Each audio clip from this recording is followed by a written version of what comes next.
share their insights and educated uh, is super important, and this is our first step in that direction. So we have Sandeep Nelwal, who's our first speaker. Sandeep, if you're ready, can get started with introduction and yeah, talk. Hey Arvind, yep, I am ready. Yep, we can get started. Yeah, fantastic. So Sandeep, practically everyone in the crypto ecosystem knows about Sandeep around the world, right? There was one of the first OGs of building this ecosystem in India and putting India on the map. And he's a co-founder and CEO at Polygon. And I'll let Sandeep take it from here. We'll be talking about role of crypto in blockchain projects.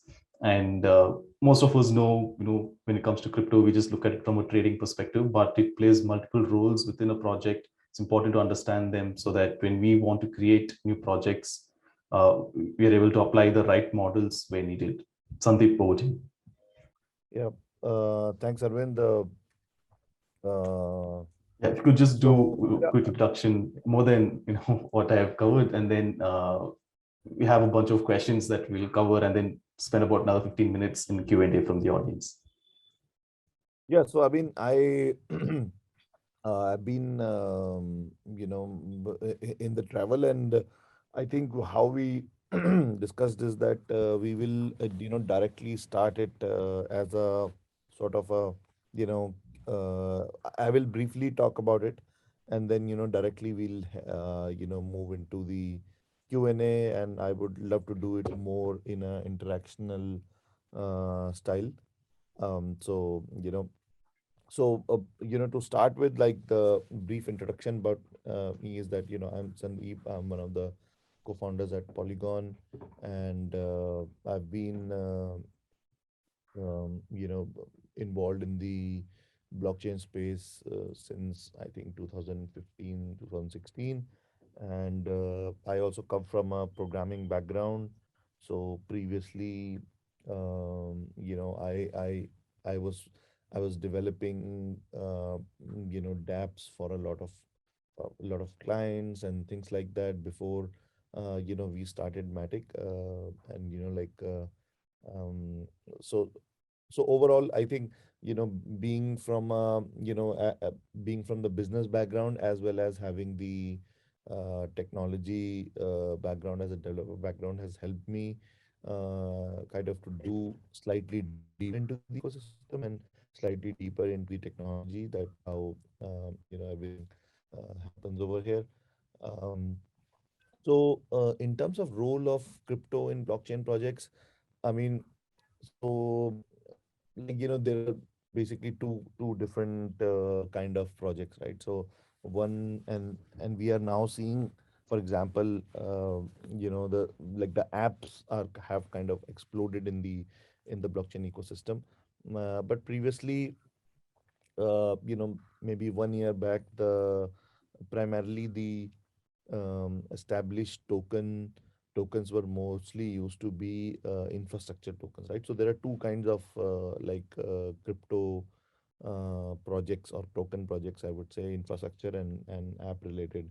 So in the infrastructure side, the role of crypto is very, very, very clear, that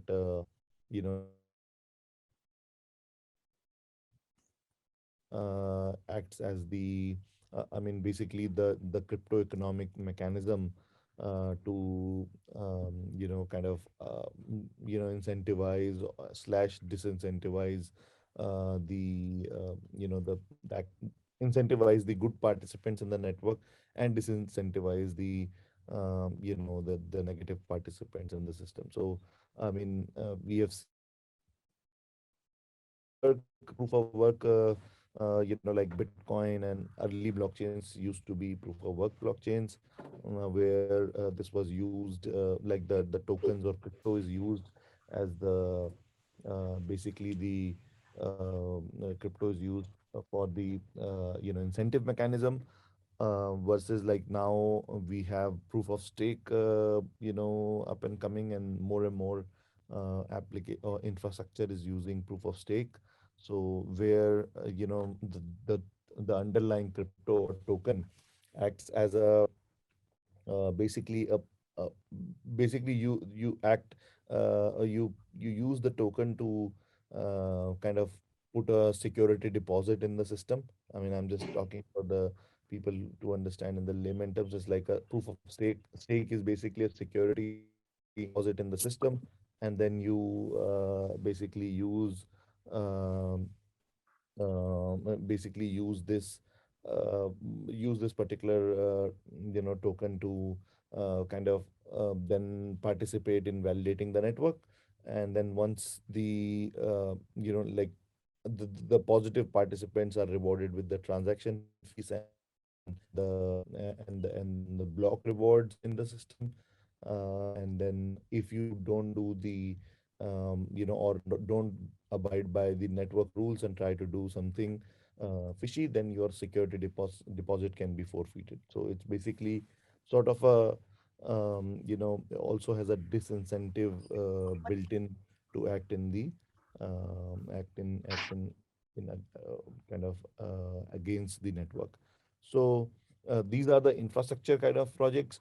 Then a very interesting, like very few people realize that the one of the biggest sort of innovations of the DeFi summer of 2020 was this governance token model, right? Where so basically the apps now have the governance tokens, which essentially, you know, you basically use the governance token to kind of community to participate in the network, and you can take the decisions related to the network and all that, and use the network to be a stakeholder in the network and kind of run the network, basically govern the network. But then obviously in the longer run, the community can also vote themselves. uh, I mean, in terms of like, they can disperse the revenues of the network amongst themselves, right? So that kind of gives the governance tokens similar kind of what should I say, similar kind of mechanism as like shareholders get in the traditional equity market. Even though, like, here the work is also done by not by uh, a, a, a group or a kind of a core group of the developers develop the protocol early on, but then they pass on that responsibility to overall community. So hence it's not a security, uh, but then overall, like the governance token holders still have the kind of power to eventually, let's say, issue dividends from the network and things like that. So I mean, again, and the laws, security laws are like slightly unclear here, because but then since everyone has to work to to kind of make the governance mechanism and the project successful, so it kind of doesn't fall under like, I think it kind of, one of the Harvey's test actually fails on this, that the token value accrual is not happening due to the efforts of a common enterprise, right? So Yeah. so that's very interesting, where people now you can have an app, and then if you can build the mechanism in a way where you can decentralize the decision making in the system, and control in the system or the particular app, then you can issue a token related to the app. And I think this has related to a Cambrian explosion in the tokens, and like we have now hundreds and hundreds of governance tokens. Yeah. Especially, it started with DeFi applications. Now it has moved into the NFTs and games and a lot of other things. Yeah. So this is the second model, where the gaming model, where you use governance token to do this. And again, like in this network also, in this kind of model also, we discussed about the infrastructure tokens before, and now like the governance or the app tokens.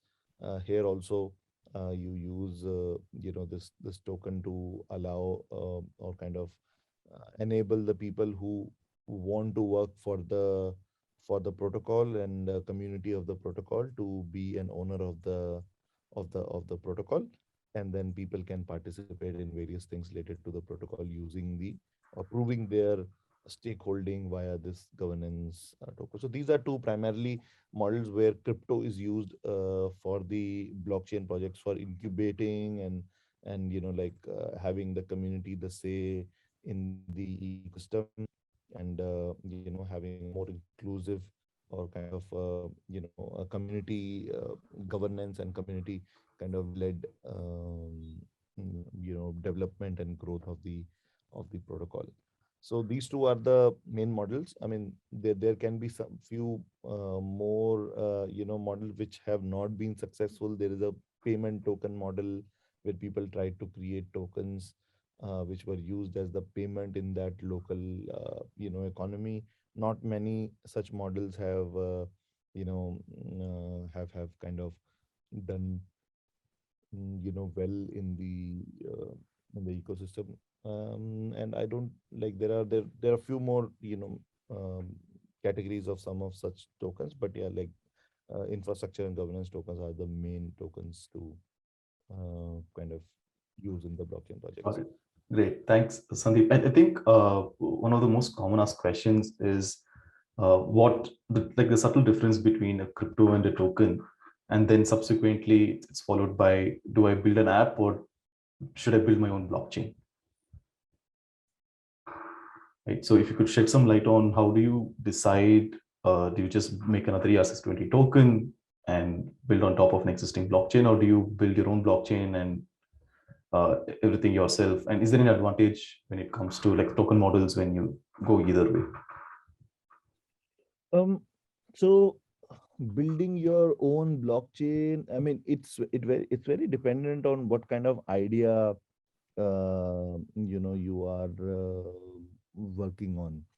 So what I mean to say is like it can be amply clear that if you are building an application, like let's say you want to build a DeFi protocol or an NFT, it automatically it does not make much sense for you to create your own chain, right? Because you are building an application, and your focus should be sort of your focus should be on building the user experience, building the community token model and things like that. If you start building a like your own chain for that solution, there are multiple problems with that. First problem obviously is that a lot of technology bandwidth from your side needs to go into it. Then it's also not easy to incubate a validator ecosystem to make your platform decentralized, right? So you need at least 20 30 validators, and it's an additional kind of bandwidth matter where you have to manage your validator community and things like that. So unless and until you have a strong reason to kind of create your own chain, and especially when you are building an app, I don't see much reasons for anyone building their own application. And the second differentiation is also very clear, that if you are building an infrastructure like project, like for example what Arcana is building, for example, privacy related stuff, and you need few things which should be deeply embedded into the blockchain infrastructure itself. There definitely makes much more sense to have your own chain. Whereas like a DeFi protocol having their own chain, like it will be very difficult for first, like for other people to kind of trust that chain that is decentralized enough, secure enough, and then it's difficult then for you to kind of get people to bridge their assets from some public blockchain to your chain and all that. So there are just a lot of issues. So as an application, I don't see many people should build their own chains. Instead, they should use some existing chain for infrastructure projects like Arcana, for sure. Like there might be some cases where they would need to build their own chains. Okay. Yeah, you mentioned one top when we're discussing sort of utilities for tokens. one was governance, and one was infrastructure tokens.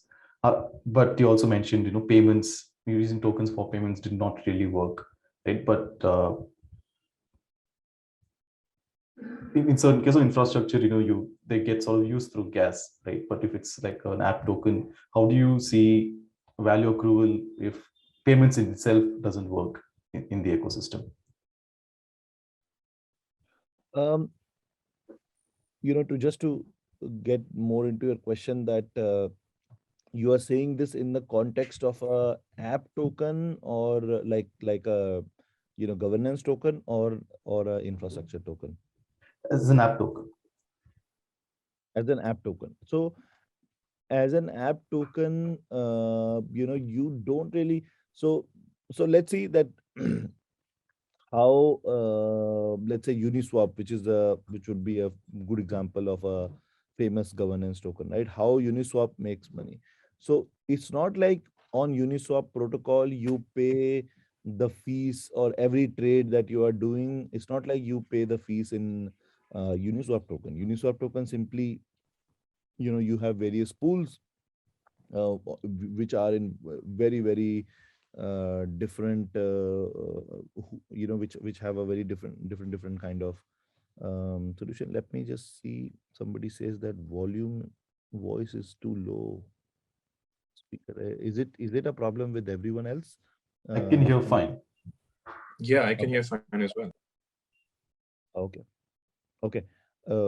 So yeah, so I was saying that. So Uniswap doesn't take the payments or protocol fees in their own tokens. It's charged in the whatever particular pool you are trading in, and then that goes into the protocol fees. So essentially, for Uniswap token to grow and accrue value, clearly you don't need Uniswap token as a payment. The governance token basically is the, think of think of governance token, let's say an app token, like a equity also, for a second, right? So the equity or the share of the, when you own share in the company, let's say you own share of, let's say in India, Reliance, right? So you don't need Reliance share to be a payment mechanism in the revenue of Reliance, right? The revenue is coming in INR, USD, whatever it is. But then, as far as this equity is, kind of is holding all the revenue that is coming through, your value accrual is happening, like the share is going up, because the overall the company is growing. So that's why, like, you don't need payments for the app tokens. The payment can be in anything, as far as all that payment, all that fees gets accrued in the protocol as the revenue of the protocol. The governance token value will keep going up, because these guys are, I kind of like, are basically beneficiaries, or kind of holders, stakeholders in this revenue, which is, let's say, growing. So token value will also grow. Great. That brings to the second thing I wanted to talk about. When you think of designing a token model, right? We look at what's going to be the supply side of it and what's going to be the demand side of it. When we uh, and there are certain cases where it makes sense to use payments, like say BNB for an infrastructure project, or there are launch pads where you need to hold certain tokens to be eligible to buy new projects that are tokens from new projects that are launching. So how do you think through what token model fits my project or use case when I'm, say, either decentralizing an existing Web2 idea or a new idea that's in Web3? Yeah. So, for example, like, you brought in the right example of BNB, right? So BNB traditionally has been more of a discount token, right? And then they, buy and burn and all that. And like, that utility in the token, always kept BNB kind of, in a gray zone in terms of whether it's a utility of or a security. But now BNB is powering the BSC blockchain, and BNB is used for the proof of stake mechanism. So even though you are like, maybe you are thinking of payment as the paying for the gas fees in the network, right? So that actually is not actually payment. You call it basically you call it work token, I think.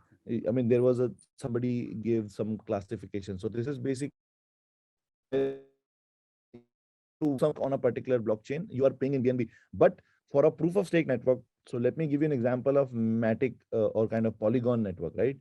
We our token will the value accrual of our token will remain absolutely as it is. In fact, it will be bigger if you could pay the gas fees on Polygon network via ETH or via USDT.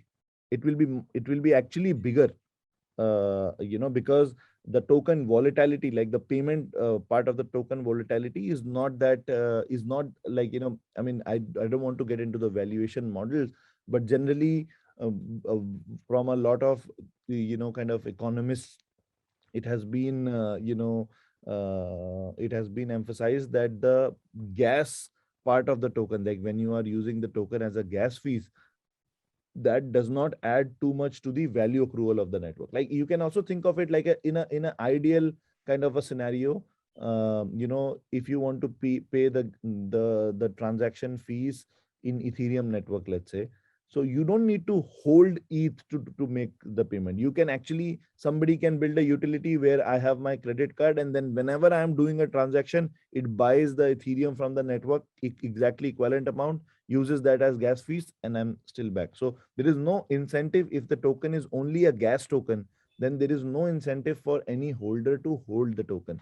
But why Ethereum has become like what Ethereum has in terms of the token value and all that is because ETH is used as a as a currency as a sorry, as a currency in the in the DeFi world. Like, the biggest pools are Ethereum pools. Previously, in the during the 2017 mania, also Ethereum was used as the investment. Like people used to pay Ethereum for getting the allocation in the token, right? So the token used to price themselves as ETH. So so ETH at that point in time had become all, like even now, ETH is basically an asset, and that's what derives ETH value. The gas fees is not the part which derives the Ethereum's value. For that, you need to hold much smaller amount of ETH. The gas token does not add to the value accrual. The value accrual is added when you are running the network, and this token is the basically proof of stake token. So for example, let's take an example of Arcana network, right?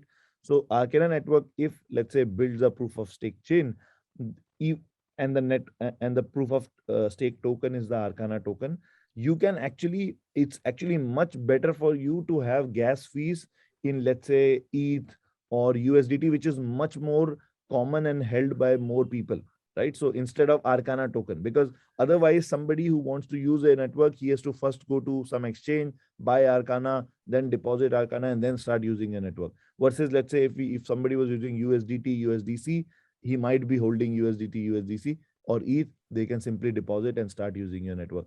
How your token actually accrues value is if you have a proof of stake token, right? So imagine, I mean, this can become slightly mathematical, but Yeah. let's say your Arcana system is generating and this is like slightly financial related to, like, I'm talking about intrinsic value of a token, right? So let's say your network is generating $10 million in transaction fees, right? Let's assume it's Polygon token, right? It's generating $10 million in transaction fees. Now, whether that fees is in Matic token or it is in the USDT ETH, it does not matter. Just if the transaction fees that is being generated is $10 million, and assume that the like a good rate of return in the market is 5%, right? Assume that, like, because in US you get like 0% or 1% in the treasury bonds and all. Assume 5% is a good number. So so in order to kind of have this $10 million gas fees as as 5% of your return, the proof of stake, like the total stake in the network, would be $200 million, right? So $200 is fully staked in the network. 10 million fees is being generated, so everyone is making 5%, right? So that's the that will be the amount of like in a market equilibrium, that will be the amount of tokens that will be staked. Like if 5% is a good return, so 200 million is staked, 10 million is being generated by the network, and everyone is, let's say, assumingly it's getting distributed evenly, everybody is making 5%. Now, for a proof of stake network, generally you assume that 50% of your tokens will be staked in the network. So that means that this 200 million is actually 50% of your token supply, right?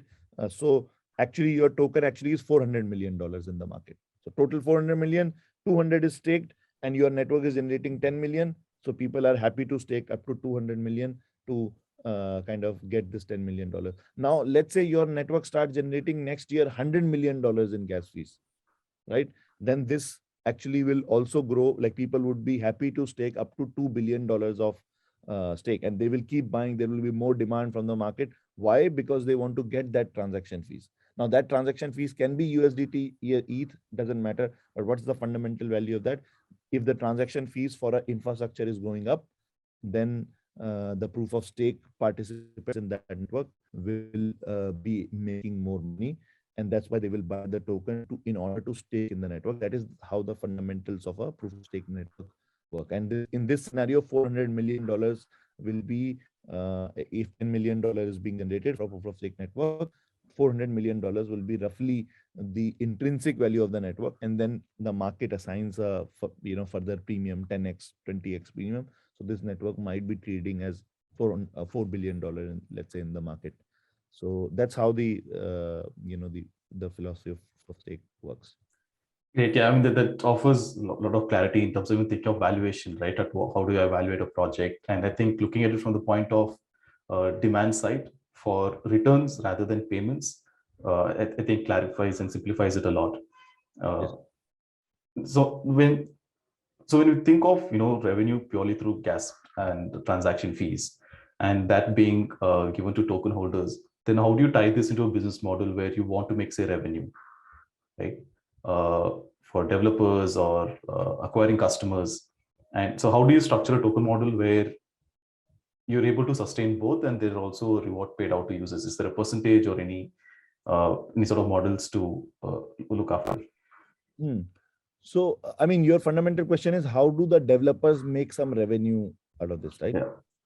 So, see, for any decentralized network, and that's why it has to be a fundamental shift in thinking, that you should not be making any revenue. Like the team should not be making any revenue, because if the team is making revenue, then essentially that's kind of an equity enterprise, right? Where team is making revenue, and then it can be argued in the network that whether your focus is actually increasing the adoption of the network or your revenue. Like, especially if like some people try to do that, there is an equity company and the same company is issuing a token also. So for an investor, the first question would be that, let's say 1 year down the line, your focus would be to increase the value of your equity holding, or what your equity company is doing, or this token, which is a community token. So it's very important to understand that when you are building a decentralized network,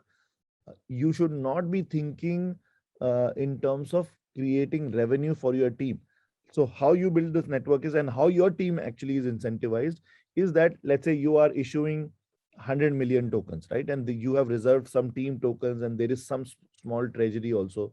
And the the model in the decentralized projects is actually what they say, exit to community. Like there are few kind of blog posts also from A16Z and all that, somebody would want to read, like, they can read. But essentially what you do is you are basically bootstrapping this ecosystem. Let's say it takes you 3 years to fully build the network, and then this token is trading in the market. Ideally, what should happen is that more and more people acquire this token in the market. You build a community, you have community developers who start contributing into this. Slowly and steadily, this network should be handed over to community participants. Your team should be, in 3 years, if your token has to be like a pure utility token or governance token, even your team should not have control over the network in of course, like in 3 years, 4 years. I'm not saying to right from the start. That is like extreme decentralization, and that is a recipe for disaster and failure. But eventually, in 4 years, 5 years, you should reach a place where your team is also one of the contributors in the system. Your team does not have any special, revenue making things, or things like that. How you make money is, let's say, in 5 years, your network is generating a lot of transaction fees, and like is actually popular and is being used. Then the token holding as a team that you have will swell in value. Like today, if you are doing at XYZ, let's say, sub $100 million valuation, and this network becomes a, $5 billion network, your holding also grows by 50x. And that is the incentive for the developers here. Like after that, it's not like a perpetual revenue. For like example, Vitalik is not making perpetual revenue from Ethereum, right? So his wealth comes from what the initial allocation of Ethereum he had, right? Similarly, nobody is making revenue from Bitcoin. So when you are thinking of a decentralized network, the end goal should be that the network will not be controlled by any single party. No single party has a special treatment. Now, what you can do is, you can definitely try to build in your token model some mechanism where the ecosystem funding happens. So let's say you can design something where, let's say, let's assume this EIP 1559 scenario, right? So in a network, and even we were considering at Polygon, even though there was a lot of pressure from community to burn the tokens, but somebody could design that whatever gas fees the network generates, 10% of that will go into a ecosystem pool, right? Which will be then governed by the token holders, and whoever is contributing, to the network, the governance committee will decide that okay, XYZ should go to the to this team. And since your team is basically the incubating team, and building that network, then obviously your team's contribution will be higher. So the community can decide that okay, out of this, like this is like a constant revenue stream now, like 10% of the gas fees that is coming to this pool, and let's say a few $1 million are being generated. Naturally, your token community will vote that okay, because in order for this network to keep growing, we need to give this perpetual, like, let's say, some burn rate to the team and all that, and team will propose that okay, we have a burn rate of $5 million a year. Community will vote for you, and then you can get. But there should not be any built-in mechanism, like for example, Zcash has this 30% going to foundation and all that. That has been like really in the community, has been very harsh kind of thing for them, and nobody really likes it. And the other thing is that it also incentivizes any other party in the in the system to kind of hard fork your system, not hard fork, like just fork your system, and then create a new community, same holders, everything, but they remove the special treatment, right? So once your network becomes decentralized enough, your community will say that let's fork this. Why should we pay you 20% by default? So yeah, so the thinking model should be a decentralized model. This is a different thing. Yeah. I think we should, if we approach it from building as an open source project with a token model built in, I think, but instead of coming from a private enterprise from a startup perspective, I think a lot of these also align as a value system, makes decision making also easier. Absolutely. And then this is the model, the token model is very important to understand for the founders as well as the investors. Like many investors actually, even now, when I go to some, I'm speaking with some VCs, they are like, how does Matic make money? So I always respond to them that ask yourself that how does Bitcoin make money, and who is Bitcoin actually?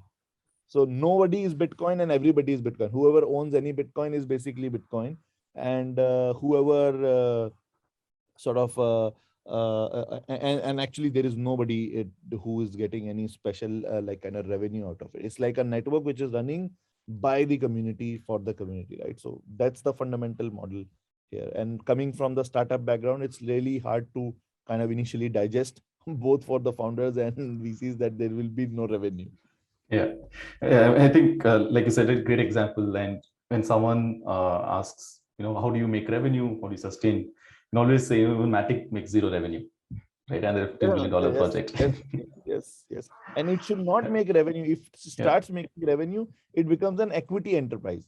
And then obviously for founders will be more incentivized to, kind of bid for the equity where they own, or kind of work for the equity accrual, where they are, fully invested, versus, let's say, the tokens, which are, let's say, they own only 20%, right? So as a token project, none of your endeavors should be purely in terms of the value accrual. And this is something, as Matic Network, we have been very, very clear from the start, that anything we do, whatever, like even 5 minutes of my, our founders day is going into something, it's directly should be related to how we grow the Matic token as value, right?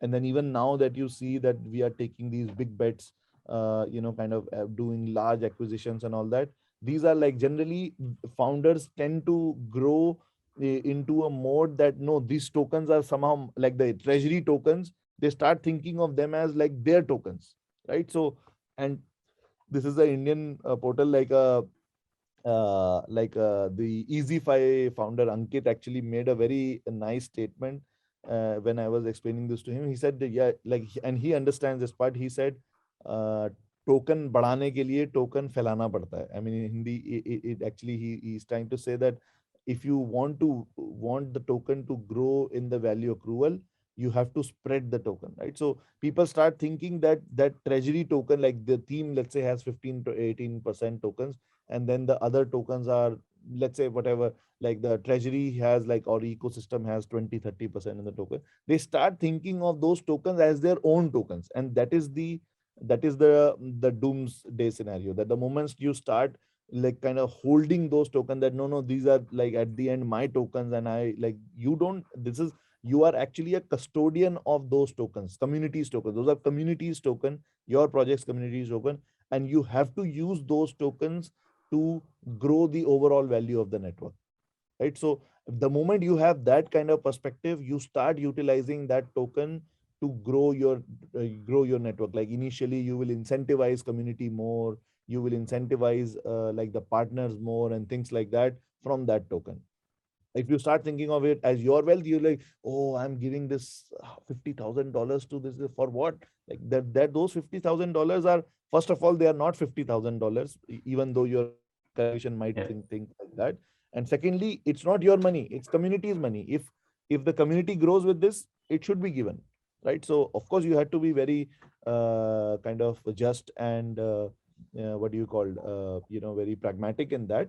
But then your job is that you are a custodian of the community. Your job is to spread that token and use that token for the value accrual for the larger token project. Yeah. Great. Fantastic, Sandeep. It's been super helpful even for me. Learned a lot of new things of how to think through some of these aspects. Would love to take, we already have a couple of questions in chat and a couple of people have raised their hands. So if anyone has questions, either type in or raise your hands. Let's first go over the couple of them in the chat, and then two people have raised their hands. We can bring them up. So So there's, uh, what is my view on decentralized media. media? I mean, it's a no-brainer right now. Like, I think with this, I mean, I don't like this. This would be like, 1 hour thing, like, because I feel that in the, like, let me just spend 1 minute to it. Like, personally, I feel that, we as humankind, like 300 years back, we only had kings, right? And then king was the only institution. Whatever you do at the end, everything was done at the behest of the king. But then we moved into this nation states concepts, the governments and banks, and like everything today, the world we live in today, everything we do, we do with the institutions. Like, bank is an institution, your Facebook social media is an institution, your railways is an institution. Everybody, you create institutions, and those institutions are running the world. And then the trust on these institutions is growing, is actually as at an all-time low that we all can easily relate to, right? So I think what crypto enables is basically a new paradigm in how, and that's why I don't think I first, like, anybody I meet who wants to get into crypto, I simply tell them that first of all, stop thinking that this is a technology. If you think that this is a technology, then you will always have an excuse in your mind that no, I'm not a techie, I don't understand. Don't think about the technology part of it. Think of it as a fundamental shift in our in how human beings collaborate with each other and how human beings govern these institutions and all that. So you will immediately realize that and then like once you once you remove that blocker from your mind that this is something technical, then your mind will be much more open to understand these things. And you can definitely, anybody can understand that how this blockchain technology can add value. So so in terms of disrupting these institutions and even in our systems, I think like there has been a perennial debate about whether capitalism is the like the both extremes are bad. Like extreme capitalism is a bad, extreme communism has already failed all over the world.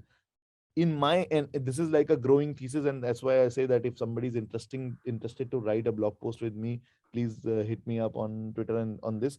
I feel that the crypto basically creates a new paradigm where like the tenets of tenets of capitalism, where an individual has an importance, and also the importance of institution or community, where communities have power. This somehow, because blockchain providing ownership, native ownership on internet, it somehow enables a mixture of these two. And that might be the ultimate. We have been in, like, in the last 300, 400, or maybe since the Roman Republic kind of days, we have been trying to find the best or the ideal human system to govern human societies. This might be a better system than, let's say, democracy or communism on the other side. So yes, definitely. Then once we are talking about this, like the fundamental, like out of the four fundamental the pillars of democracy, definitely media is one. And this, absolutely, it's a very, very big need to decentralize media. And like my opinion is like, there are upcoming model, like BitClout is there, and Mirror is there, and they are like kind of slowly getting traction. I am also, there is an application called Sapiens, which is trying to create a decentralized Discord or Reddit. So like these people are experimenting. Sooner or later, people will be able to crack. Audius is a very famous example who have been able to be very successful. But again, like this can be a very Yeah. long chat. There's another question by Kapil, which is interesting, something related to what we're discussing. Do networks make money only through gas fees or other ways they can make money? Which is also a question that I was thinking of asking, because there are where you can sort of make revenue through inflation, right? And or pre-mining, uh, treasury, a percentage. So are there any other ways that as a project you make money, whether it's for you or the community? So yeah, so as a project, you, like, I mean, that I already, like, said that you don't make money, but Yeah. community, and for community ecosystem, yes, like, like, let's say community needs more funding and all that, you can build a mechanism in your token model that every year, let's say 1% of the supply is generated, and that goes to the community pool and is used for growing the community, paying the developers, paying developers and things like that. That's still doable. It's still doable, yes. Okay, so yeah, there are quite a few questions. I think we should pick a few, You and anything you else choose. that, Choose. I yeah, think we are already over time. yeah, I'm like already slightly hard pressed. I need to go somewhere, but you choose. Like yeah. Arvind, like you choose, and I think Shashwat and Dr. Mahesh have their hands up. So I don't know. So yeah, because now there are just too many questions. Yes. I think any other extra questions you can just tag Sandeep. He's super responsive. Uh, yeah, I Yeah. think Just one, there's a is theme it through a couple of them. possible to One buy and is, sell the tokens through DApp itself rather than DEX? No, I mean, you would not want to restrict your users. Generally, these kind of restrictions don't work. So you can build a small DEX within your app, but then you should be allowing your users to go out, and because the liquidity also, if you do it in within your app only, the liquidity might be an issue. So you should allow your users to go out and have the liquidity elsewhere also. Sorry. Yeah. There's it's sort of on similar lines. One is, how do you look at community ownership and tokens when you're building, say, the creative economy? It's the question by I think it's a very slightly mm, I don't Divankar. specific question in that. How do you, can you repeat the question? I don't see that. Do you think the same thing, community owning the network, can be done on the creative economy side? No, I don't get the question again. Like, which question is this? Like, what time? What is the timestamp on that? 244. 10:44. 244 by Divankar. Divankar. I think we can skip that. Somehow I don't see that question. Damn it. Oh, Divankar, yeah. How do you think the same thing, community owning the network, can be done for creative economy side? Of course. Yeah, I mean, now I get your question. Of course, like it has to be done. It's like not like it should be done, like, or this should be done or something else should be done for a creative economy. And if you are building a creators economy where creators are joining hands and all that, and especially creators, actually creators are very, very specific on these things. You have to create a decentralized community owned network. Otherwise, like there's no difference in the existing web 2 systems versus the web 3 systems. Sorry, Arvind, like you want to choose more?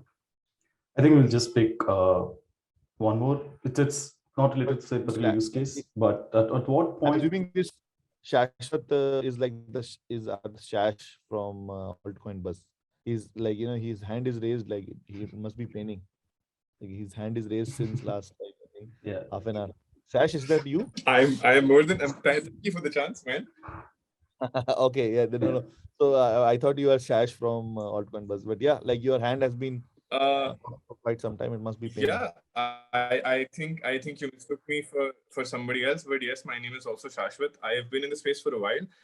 First of all, yeah, congrats about. I read yesterday, right? The number is crazy, like 40 odd million saved for Aave users through Polygon. That was some really like impressive stuff. And I loved going through that thread. I think I will hit you up on that blog post offer, man, because I feel like today's conversation really helped me also understand it.